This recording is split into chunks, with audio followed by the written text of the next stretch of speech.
Margati bebas uli bogolan dugas tanggal 8 Juni 2021, asane mare ada abulan maan leha-leha di Jumah. Cani gede Ari Astina alias Jering, saget buin mau urusan aja hukum. Jering laporange teken pegiat medsos Ane Madan Adam Deni, uli Jakarta. Drummer SID ni ento laporange ulian kasus pengancaman. Buine Polda Metro Jaya sudah ningkatan kasus pengancaman masuk ke tahap penyidikan.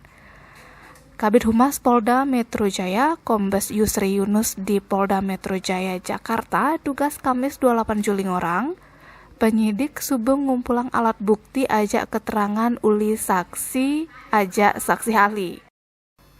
Jering sebenarnya jadwalange lakar periksane di Polda Metro Jaya tugas Senin 26 Juli. Cuma Jering buung teke ulian alasan kesehatan. Rencanane penyidik lakar meriksa Jering di Bali Dogen. Dugaan kasus pengancaman uli Jering teken Adam Deni ento awalnya pas Deni komentar di medsos soal omongane Jering ane orang artis dadi sponsor COVID-19. Komentarnya Deni langsung ngai Jering nyautin di medsos. Ne ane mekade dadi mekebek di medsos. Nah buin kesepne, sagetan akun Instagramnya Jering masih hilang. Ditu Jering nuduh orang Deni ane ngilangang akun Instagramnya. Suwut kejadiannya entu, Jering anak man nelpon Deni. Pas nelpon entu, Jering misi ngancam-ngancam Deni.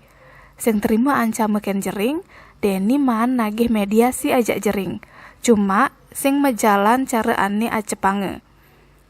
Jering lantas laporange ke Polda Metro Jaya duga 10 Juli 2021. Di keterangan pelaporannya entu, Jering kejet pasal Undang-Undang ITE. Tim Bali Express ngelaporang.